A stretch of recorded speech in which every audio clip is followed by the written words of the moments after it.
I don't want to get excited and get carried away, but I read the page and oh my God, like, dude, that's what that page said is how I started my travel career specifically. So I don't know if you want to know that story right away, but when I read it, I said, dude, this is like the story of my life.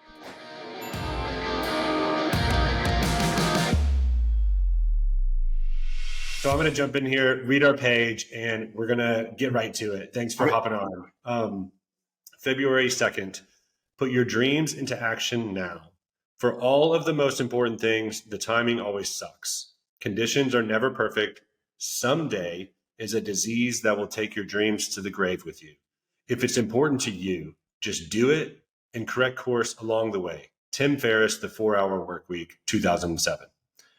In her 2011 book, The Top 5 Regrets of the Dying, which was based on interviews with scores of hospice patients, Australian palliative care nurse Bronnie Ware noted that the most common regret among people facing death was that they had lived too much of their lives based on others' expectations. When people realize that their life is almost over and look back clearly on it, it is easy to see how many dreams have gone unfulfilled. Ware wrote, "Health brings a freedom very few realize until they no longer have it." One of the biggest impediments to travel dreams is the notion that these dreams can be put off until a later time in life.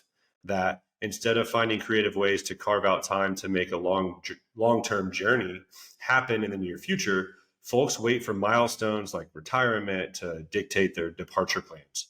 Even young people who aren't yet committed to a vocation can be reluctant to embrace their dream travels for fear of being less employable at the outset of their adult careers. Thus regulated to an intangible time known as someday, many dream trips never happen. When Kenyan marathoner Eliud Kipchoge, I'm so bad at pronouncing names, that's the best we're going to get today, was asked to reflect on his life philosophy by the New York Times in 2018, he put a playful spin on a proverb that dates back to ancient Chinese times. The best time to plant a tree was 25 years ago, he quipped. The second best time to plant a tree is today. So, jumping right into it, R-Dub, tell us a little bit about yourself and what are your first thoughts off that page? Well, all of those quotes really speak to me, especially the first one, more than you could know. I was a 24, 25-year-old young man, and I had a dream to visit Brazil, and I was not well traveled at all. I'm not even sure I had even been to a couple of countries at that point. And so mid-20s, not making a lot of money, and this amazing dream. Brazil was speaking to me. And I told my best friend, hey, we're going to Brazil this December. Let's do it. He goes, okay, let's do it. So we get close to December. It's time to book the trip. And he bails on me. He says, man, I can't do it. I don't have the money. Oh. Enough work, whatever. So he bails. So, of course, I'm not going to go to Brazil by myself. Who does that? So I said, all right, next year, can we go next year for sure? He's like, for sure, next year, we're going to do it. Like, all right, next year, you're on the hook. So, all right, let's put Brazil off. I'm 25 now. Let's go to Brazil. Dude cancels on me again when it's time. And I made one of the most important decisions of my life. I was completely terrified to do it, but I decided that I'd go to Brazil by myself. And I was a young man who didn't have a lot of money and very little world traveling experience. Like, that was a big deal. You'd think I maybe could start with Hawaii or the Bahamas or something, but I decided I'm going to go to Brazil by myself. And I was absolutely terrified doing it. I wondered to myself, would this be like going to Disneyland by yourself? Am I going to hate it? Oh, And wow. here's the short story and the spoiler alert. It was probably the 10 best days of my entire life.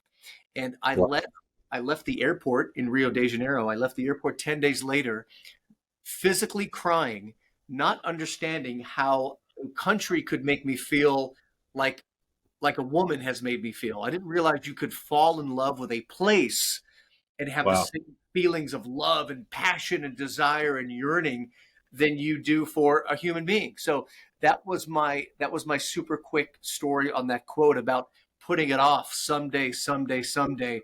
That quote and those pages you just read some of the best advice that you could give anybody. And finally, I'll leave you with this. Towards the end of that quote, you were mentioning, a lot of people put trips off because of work. Yeah. Fast forward, maybe 7 or 8 years later, I'd already gone to Brazil 10 or 12 times.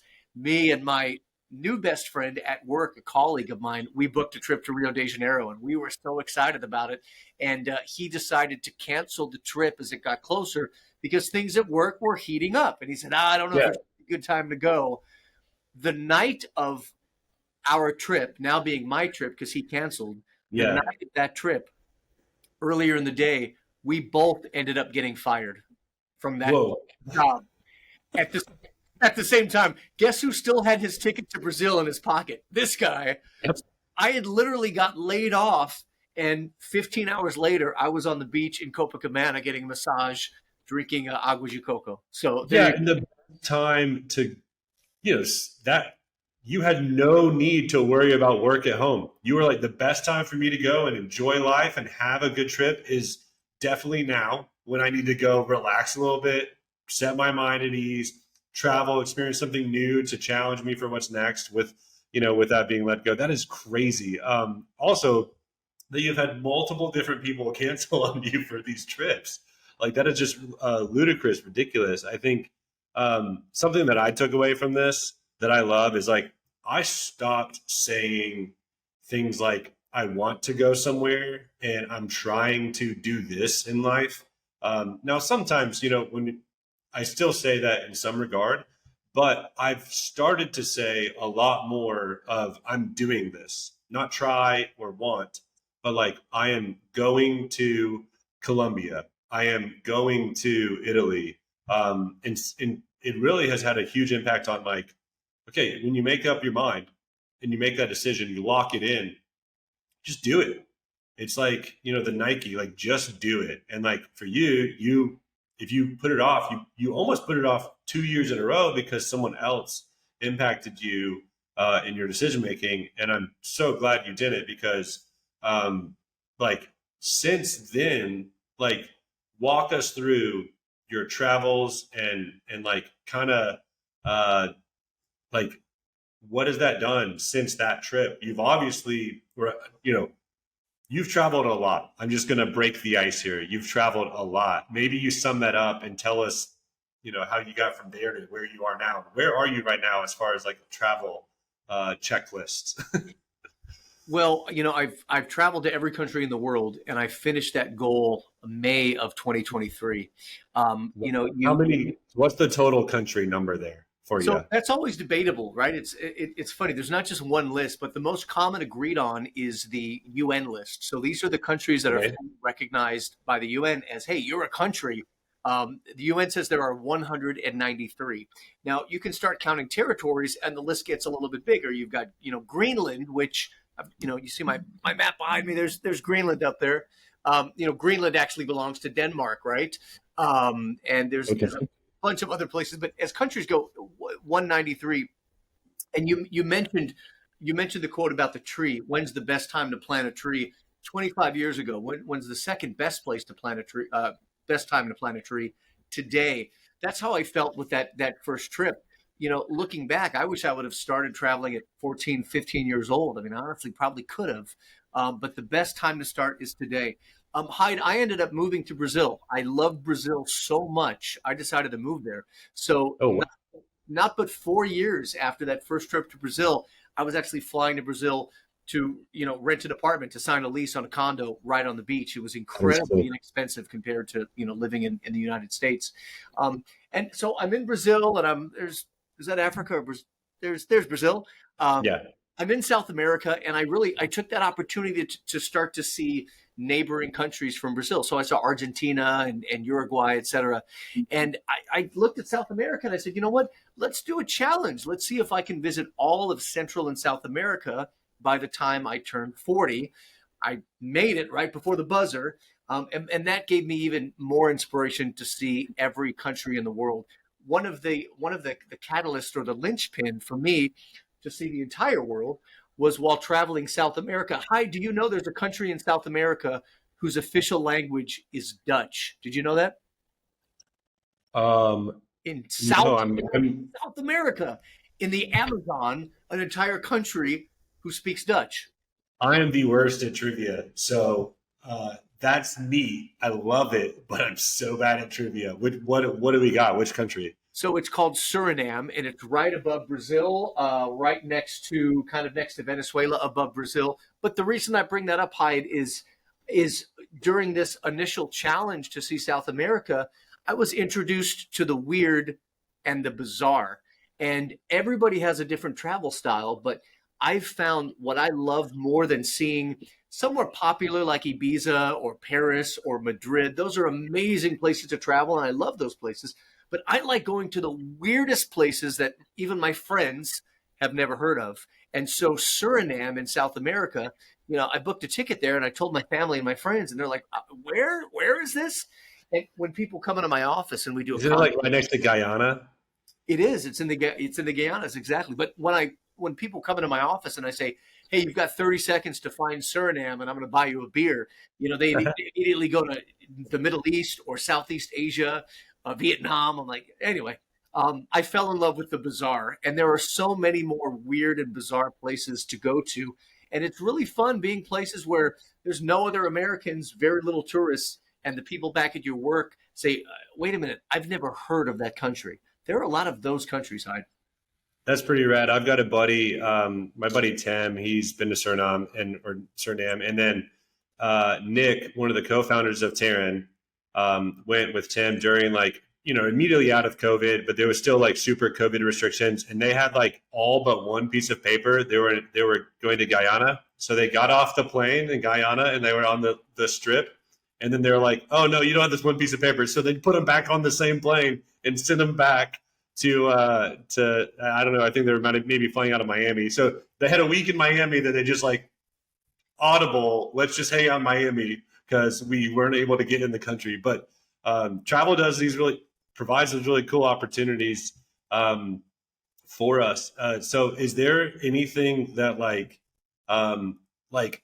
any travel story or adventure travel or like any yeah, just journey or story that you have that man, just like is crazy, ludicrous, must share, or just without that story or that adventure on certain trips, it would be a completely different trip. Is there any story that's coming to mind that you wanted to oh my gosh, when I'm talking about crazy places, this, or when I'm talking about yada, yada, yada. Of course. I mean, gosh, there's so many. You did mention the dreaded C word, the COVID, the pandemic. As a Yeah. traveler, that was, and I'm careful at how I say this because many many many people got really sick and died, and so who am I to really complain that it's cramping my travel style? But also, if I'm going to be honest with myself, look, that's many people's passions or travel, and so for people like myself and yourself, whose number one passion is to travel, to have that just snatched from you. I mean, in a million years, we could have never guessed that. One of my coolest experiences were this was this was right in the middle of the pandemic. This was July of 2020, um, and everything was shut down. And I read online somewhere that Hungary was opening up, and I jumped the gun. And I'm like, Hungary's open up! I gotta get a ticket, and I bought a ticket right away. And my friend who was a traveler in Europe said, "Dude, Hungary's opening up only for Europeans, dude. Only if you're in the EU." Uh-huh. And I'm like, "Oh God, what do I do?" I was able to. I went on. I never give up, and that's part of my mantra is to never give up and never take no for an answer. And I went online, and you could get a exception by the Hungarian police to enter Hungary. And so Okay. one of the exceptions was a business meeting. So I'm like, I better plan a business meeting. So I contacted the radio station there because I work in radio, and it was someone I knew. I'm like, "Hey, we got a meeting, right?" "Yeah, right. Okay." I had to hire someone online on Fiverr to translate the application. It was only in Hungarian. We filled it out. It was very difficult. I could have never done it on my own. We submit the application. Maybe 1 or 2 days later, on a Saturday, I get the application back, and you got to put yourself back in it's 2020. Nothing Yeah. was open. Like, you weren't going anywhere. And I got the application, and they're like, dude, approved. You can come to Hungary. Oh my God. So I'm excited. I got all my ducks in a row. I get to the airport super early. I'm in LAX, and the Lufthansa airline counter is like, "Yeah, you can go to Hungary with this, but our first stop is Germany, and you have to basically be stamped into Germany. The Germans don't want Oh, you're not gonna be able to get to Germany." She basically said, "You can't get on the plane." And I uh, begged and I pleaded, and she finally gave me the ticket. And she said, "All right, they may not even let you into Germany to get on your next flight." Right? I forgot about the EU. It's kind of like you enter the EU, and once you're in, you're in. So I got to Germany. They look. They're like, "Are you police?" I'm like, "No, but I got a meeting." And stamp me in. Then I realized, wait a minute. Hi, they just stamped me into Germany. Like no one I can get to can Germany. go to Germany. So I'm like, okay. Now I'm in the German airport realizing I can just literally walk outside. But all right, well, let me get on my flight to Hungary. I went to Hungary. I explored like 10 new countries in Europe, went back home. I honestly felt like I got away with murder. It was just mind blowing. So then I'm like, let me do this again. So in September, same thing. I apply for this Hungarian pass. I get it. This time I land in Germany. Same boogie. The immigration guy in Germany. Okay, you're going to Hungary. All right, here you go. And then I just jump on a plane and go to Finland and then Estonia. And anyway, that was crazy because I really felt like I was one of the only Americans being able to travel. Was it a little bit irresponsible? I'm not sure. I'll have to live with that myself. But I did everything they wanted you to do. I tested and washed my hands and wore the mask, etc. Um, Yeah. as far as crazy goes, I mean, just in general, North Korea was I think crazy. Now, a lot of tourists go to North Korea, at least post pre-COVID. It's still closed. But probably, if we're talking crazy, the craziest moment for me, and the moment I actually felt a little bit scared and in danger, was when I crossed the border from Rwanda into a country called Burundi. Um, Oh, yeah. I did a rookie mistake, and I didn't do any research on Burundi. I had South Sudan on that same itinerary. So I was putting all of my time into researching how to not die going to South Sudan. Yeah. Burundi just looked like this fun place with a bunch of banana trees, and let's go to Burundi. I didn't realize the history between Burundi and Rwanda was, dare I say, like a Palestine and an Israel. I mean, they hate each other. And I get to this border, and I'm crossing from Rwanda to Burundi, and I noticed that something's really different because almost every other border I've ever crossed, there's a lot of people and there's commerce and there's people Hmm. selling things and there's traffic and there's Yeah. people. I show up to this border, there's nobody there. Um, Hmm. I cross to the Burundi side. I'm quickly surrounded by all of I think they're feds, all of the soldiers. I realize quickly that something's up, something is not right. And all these men and women in uniform are speaking in French and then their local tribal language. And Hyde, when you just get a vibe, I got a vibe that Yeah. was not right. And it turned out, from what I've gathered, they thought I was a spy. They're like, "What is this dude doing here?" Because folks that look like you never cross this border. What are Yeah. you doing? And my passport had all these stamps in it, etc. My car, and I hired a tour guide to drive me around, was basically commandeered by the second in charge from the police department. And he stayed with me the entire time, which is kind of cool. But the not cool part was every time we would stop somewhere to even just look at a lake or a canyon, we'd get back in the car and he'd tell me the charge, how much that cost. I'm like, dude, Um, I just got out and looked at the lakes. Like, yeah, but we have to pay. And so the entire trip was very nerve wracking. Again, it was a mix between thrilling and nerve wracking, but I just felt very uncomfortable. The night ended with me buying beers for all of his comrades at the local saloon, and again, I didn't even mind doing that. But my thing was like, dude, are they going to bust down my door at 2 in the morning and take me to jail and basically try to, force me to call my family? Hey, I need $10,000 in bail or whatever. I'm giving you the very short version. Burundi was a country I'd love to go back and explore, but that particular trip in that region, I couldn't wait to get back to Rwanda. It made Rwanda seem like Dubai, honestly, as far as is the development of Burundi versus Rwanda. When I'm driving back to Rwanda on the Burundi highway, there's like not another car in sight. In fact, the locals are actually sitting on the highway, and every few kilometers, you'd approach this rope that's strung across the highway. It's basically a very rudimentary checkpoint, and you Yeah. stop. And the local region's general was there with his beret on. I mean, total Banana Republic stuff here. And I'd have to get out of the car, and he was going through my passport and looking at me and going through my passport and looking at me. I mean, dude, it was very, very unsettling. Anyway, I got back to Rwanda. I blogged about my trip, and then all of a sudden you saw basically the Rwandans and the Burundis come out, and there was like a billion comments on my article. And the Rwandans were like, dude, you're lucky you weren't skinned alive and kidnapped. And the Burundians were like, nah, man, you were cool. Sorry, we scared you. It's a really good place. But now all of a sudden, I've got this like fight under my blog of Rwandans and Burundis, and I wasn't trying to do all that. Anyway, Yeah. I mean, like when you really go out there and like a lot of this, like conversation reminds me of like, it's, there's a lot of unknowns with travel. But like the unknowns are exhilarating in their own regard. Like you talked about like COVID and like the inability to travel, but how it was such a desire in you. You really need that. Like I believe that too. Like obviously, you said like mask, washing your hands, all the things that we need to be doing as best we can. But like that is something that's something that you pursue and gives you life. It gives you fulfillment and enrichment. We can't um, you know without it. Sometimes I would say I get in slumps. Like I haven't traveled in a minute. I traveled like 6 months in a row. I was traveling all the time, whether it's for work, for TEREN, or personal trips or whatever. And then I just took a couple months off of like I need to rest a little bit, be at my house, be at home. And now I'm itching to like go again.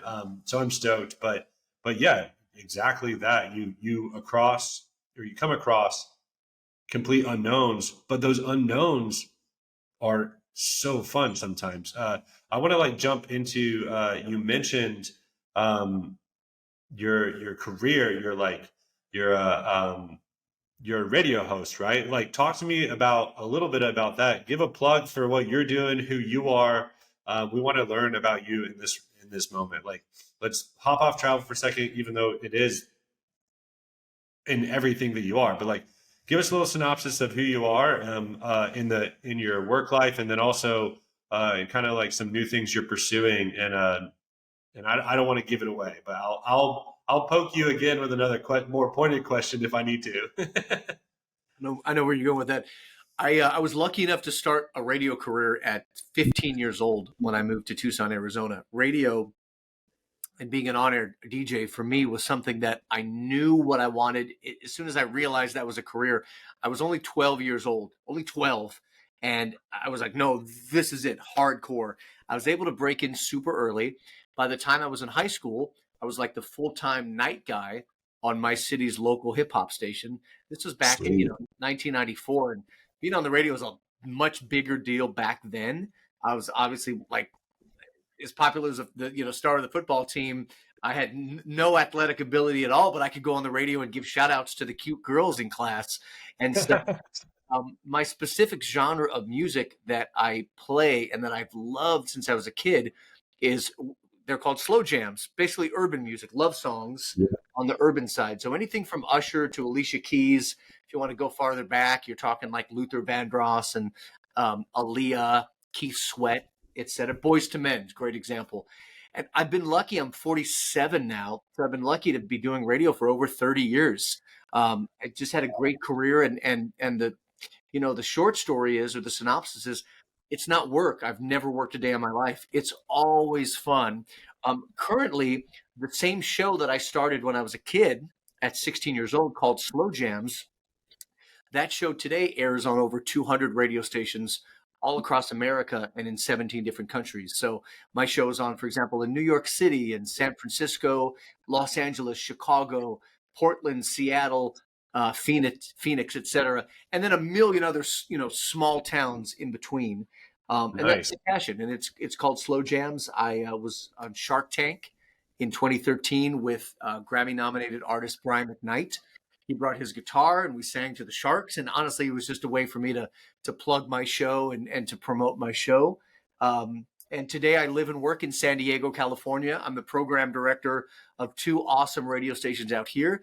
And I also do the afternoon show live on one of those stations before coming home and doing my late night slow jam show. So I'm a workaholic, have no wife, no kids.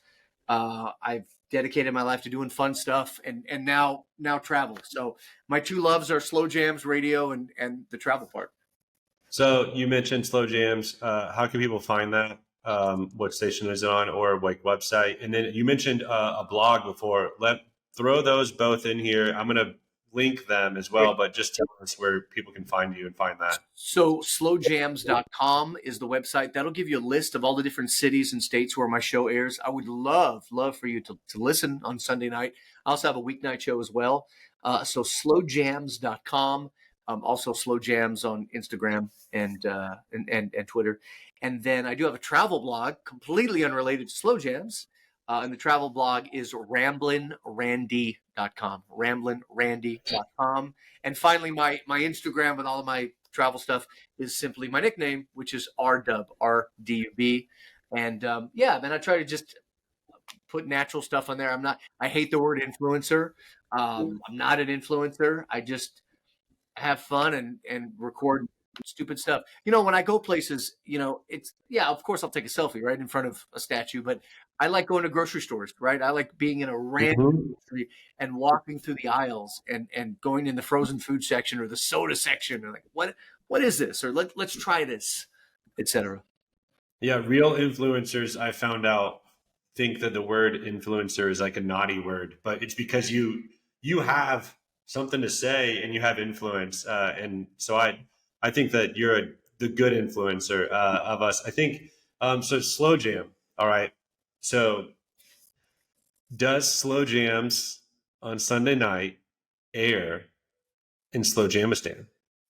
So Slowjamistan is the world's newest country, and I'm only going to give you a teaser because this would be a whole different episode.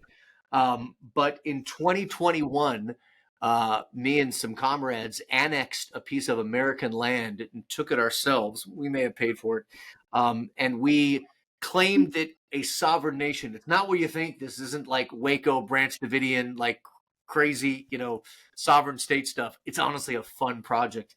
And we carved out this piece of land and we put a big sign up that said Republic of Slowjamistan, and we put a border gate up just to see what would happen. And it went viral. CNN contacted us. It's now this full-blown business. In fact, I had to go to the bank and get a business account for Slowjamistan, but I'll turn it around here. Yes. So I'm actually in the consulate of Slowjamistan right now. But we have our own currency. Hang on. Put him on the spot, everybody. I don't think he was expecting these questions, but I love this. This is so fun. He's visited all the countries in the world. He had to create his own country. Yeah, that was the headline on CNN. He ran out of country, so he created his own. So here's the Sultan's passport. We have our own entry and exit stamps. We have currency. We have 16,000 registered citizens. What else? We have a national anthem that kicks ass. It's fun. We do events out there.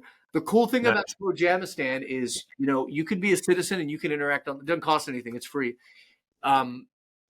But again, I'm getting to the spoiler alert here already because I know we're time challenged. Well, I'll cut you off. Let me cut you off. I know isn't there one like rule you can't wear Crocs? We'll just let that be a little nugget that people like, what? Like, now I'm going to go check it out, right? Isn't that something? Yeah, look, the end all be all in Slowjamistan is it's a fun escape. The world has never been more divisive, and you wake up every morning and the minute you open up your feed, people are talking about politics, labels. Slowjamistan is a place you go physically or virtually to get away from all of that, to have fun. But yet we are serious about our Croc laws. No Crocs are allowed. And TEREN is a fashion brand. And it's fashion that looks good, right? You look good while you travel. I don't know how any person, I'm sorry if I'm offending anyone who's watching this, but any in the right mind would ever leave the house with these rubber clogs with holes in them. So that's our life's mission. And again, it's a fun tongue-in-cheek. You have to stand. Yeah. You have to stand for something, right? That's what we say. No Crocs. Nice. Awesome. Well, I'll let our viewers go dig in there. So we've talked about like who you are, your history, and your love for travel, and some unique places you've traveled. You mentioned North Korea. You're one of 3 people that I know that have been there. That's, I know a lot of people who have been to France, and very few people, to these other places you've talked about. Obviously, being to all the countries, you probably have a lot more that I know. You're the only one I know. But I would love to figure out. We just, I, I don't know exactly how we connected with you. I think you just bought a pair of pants and just left a review or tagged us on your Instagram. And then I was like, who is this R-Dub guy slash Sultan of Slowjamistan? Like, how did you hear about TEREN, and what do you think about what we got going on? I'm going to leave it pretty open-ended there, and maybe get a little more specific after you start going. So, I feel, and so I have to kind of back up here before I get to how I met you. But, you know, traveling, the physical aspect of it, take aside the about actually where you're going and the planning, but the physically, like packing and moving through the airport and selecting a seat and all that stuff. Um, I'm still learning and I'm still making bonehead mistakes after every country in the world. I still do dumb things like forget to negotiate the cab fare first, and then That makes me feel so much better because I forget stuff like that all the how time. long have you been doing this? Or I don't download the exchange rate, and I'm landing, and I'm like, I don't know, like, bro, how long have you been doing this, and you're still making these mistakes? But I try every time I travel. I try to do it better, and I'm speaking about the physicality of it. And I remember the first time that I said, I'm not going to check in luggage. Um, and God, man, you tell that to someone who's not a serious traveler, and they don't even understand. They're like, well, I have to check in the rolling thing. I'm like, no. And I started with this very expensive giant backpack slash hybrid suitcase. And today I've graduated with it's honestly just a regular, I think, Swiss Army backpack. So this is how I got involved with TEREN. I kept trying to find ways to streamline the process. And if you're going one place for like 2 weeks, yeah, take a big suitcase and take a bunch of clothes. But I kept trying to make my packing, smaller and smaller and smaller, and I tried to get more smarter and more economical. And I'd never heard of travel pants. I didn't like what are travel pants? What is that?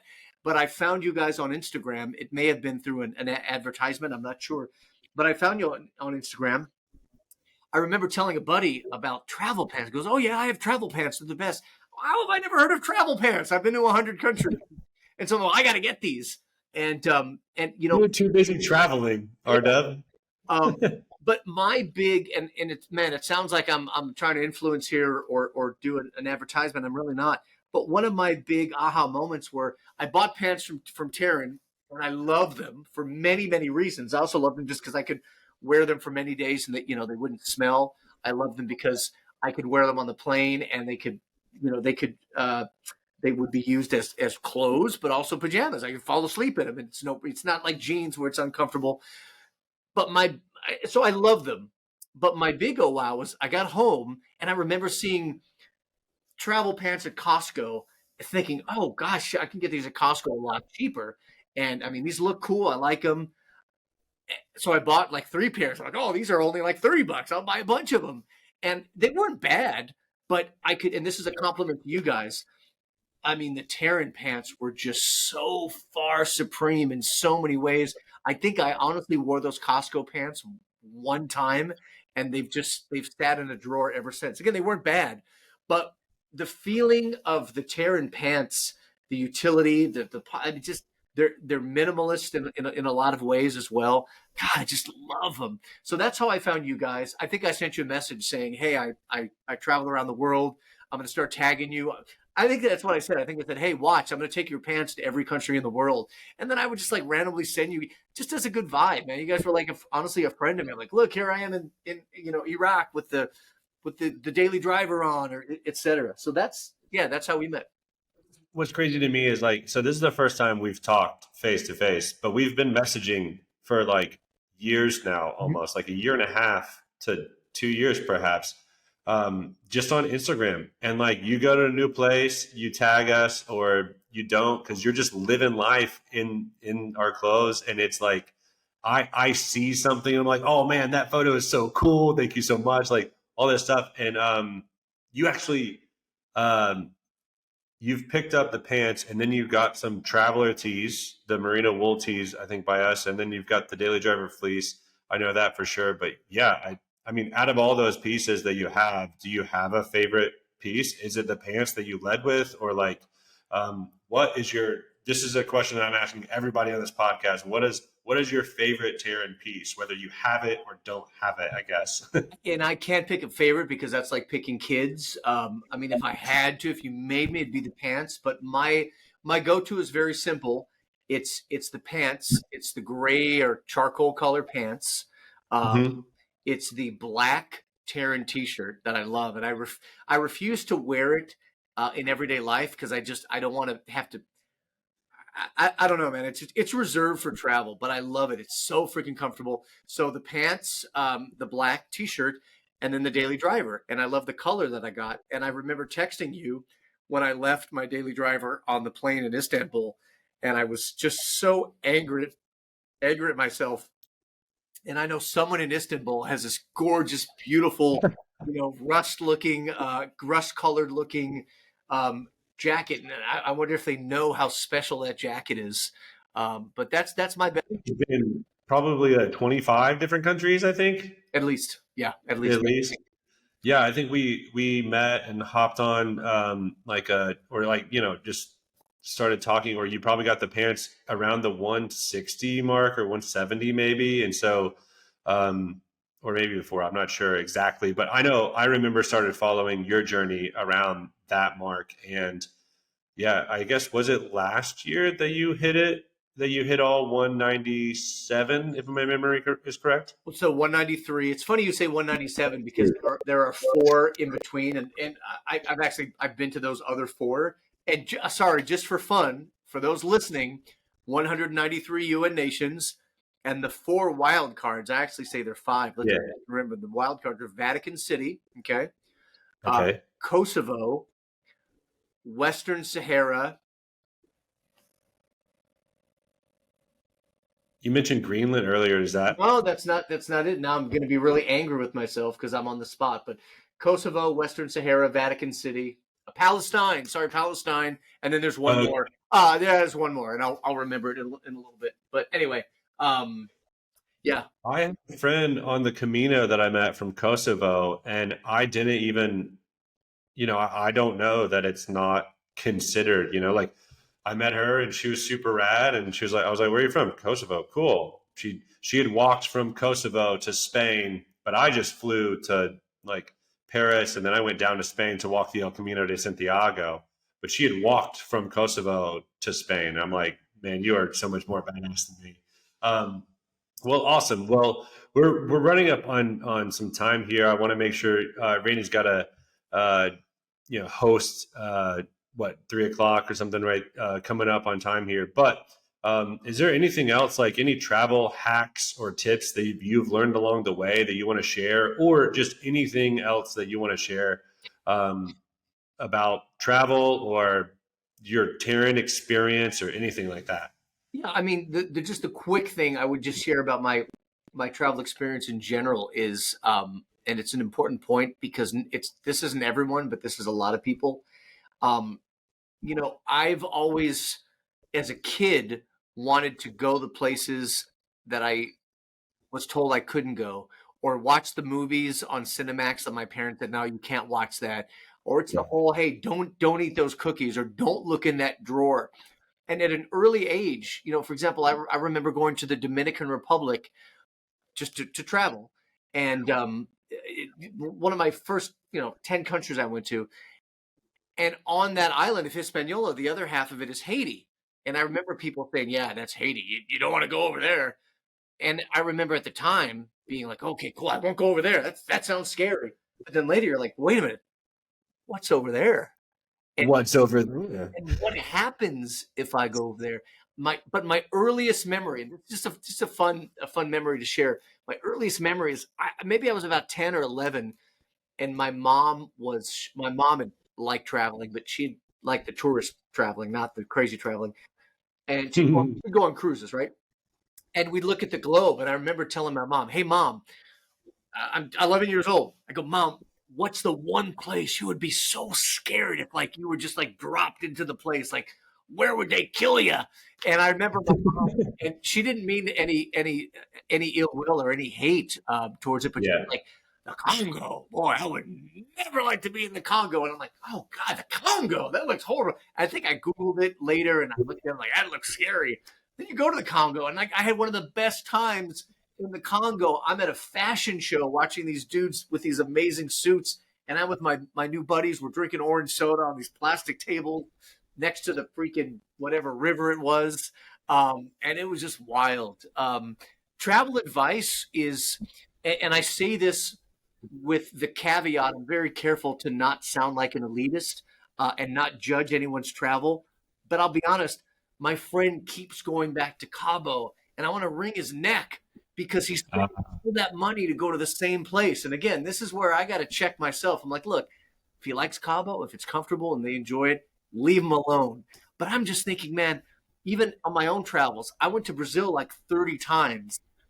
There were so many other places. You just get comfortable and you like a place. So really, my only advice is, man, just you know, try to force yourself out of your comfort zone, and always see what's next door, see what's over the border. So, if you're going to Morocco, hey, do you know there's a ferry that can put you in Gibraltar in 2 hours? That's kind of cool. Before you say Morocco, my girlfriend is right now trying to convince me that that is our next trip, and I've all but said yes. But you saying that right now, that's the sign. I'm going to sneak in one more question here because you just touched on something. Okay, so you said the Cabo thing, like the repeat trip. What is your like next repeat trip or the place that you would be most likely to repeat, like So, right now, like tomorrow if I just gave you a plane ticket, you're like, I'm going, it would be here. And it could be like, this is going to be in your season of life and etc. But yeah, what is that for no, you? and I have a few. So that's why I was really You have a excited. few. That's why I kind of rushed to finish 193. Now, let me tell you, I got not a lot, and by the way, I don't really care, but I have received, and others like me have received criticism from travelers who kind of look at us, with a little bit of disdain, like, "Hey, you visited Cameroon for 2 nights. That's not really traveling." And my whole mission to see every country quickly was I looked at the world like a buffet full of foods that I've never tried before. I'm just going to get a nibble of each one, meaning I'm just going to pop in a place for a night or two and get the vibe. I'm going to go to the buffet and just have, there's no way I can eat a plate of all 193 foods on the buffet. So Right. let me just go get a quick nibble. I'll find out what I love, and then I'll find out what I really didn't care for. There's no reason to have an entire plate of pickled beets because I hate pickled beets. So let me get a little bite of it. No, I don't want to. I don't want to go to Cameroon is pickled beets, by the way. I never want to go back to Cameroon. So now that I'm done, now I get to go back to places that I loved and maybe only got to spend 2 nights and fell in love with it. So, I mean, Philippines. My top three countries are Brazil, Philippines, and Turkmenistan. But No. Turkmenistan was my final country, and I'll leave. That'll be my answer. Turkmenistan. It was my final country, and I didn't expect for it to be as magical as it was. I thought, it would kind of suck if my final country ends up being a dud, but oh well. Well, it was the complete opposite. It was one of my favorites, and it lives in my heart. And I'm already booked to go back in September if they let me in. It's very hard to get in. So Turkmenistan for me, but you'll also find me in the Philippines, and I love Japan. I love Tokyo. Nice. Well, you might find me in Morocco later this year, is what it looks like. But hey, Arnav, thank you so much for your time. We are so stoked to know you and to take this time and chat with you. I'm sure our viewers are and our customers are going to be excited to hear what you have to say about travel and all the places you've been. Yeah, let's keep up. Let's keep traveling, and maybe we can see each other out there in the world. Whether it's next time I'm in San Diego, I'm gonna hit you up, or next time we happen to be the same other end of the world. I'd love to have a beer with you and cheers and have some good time and explore some new places. Two things before we say goodbye. Promise me we'll talk about Morocco offline. And for those Yes. listening, I'm gonna implore you to see Western Sahara, which is one of those kind of 197 countries. And also in Morocco, there's two enclaves that belong to Spain. So Okay. imagine being inside Africa, crossing the border, and all of a sudden you're in Spain, but yet you're still in Africa. That's in Morocco. It's mind blowing. And then finally, I just want to applaud you guys. I mean, one reason I support you guys is you are a local independent business, and you're not a big corporate. You're not a faceless, nameless corporation. You're someone that I can talk to and send a DM to, and I literally hear from the owners. That is amazing. So keep doing what you're doing. I'm such a fan of everything you guys do, and I'm a TEREN flag flyer. So I hope to see you soon. Nice. Well, you're on the Tyrion team for forever, man. Thanks. Awesome. And yeah, we really appreciate that. We tried to be vulnerable and transparent and hang out because that's a way better way to live life. Absolutely. Awesome. Well, cheers. And I don't have a way that I'm signing off. So I'm just doing this time. So cheers, everybody. Cheers. Oh, look at that. All right.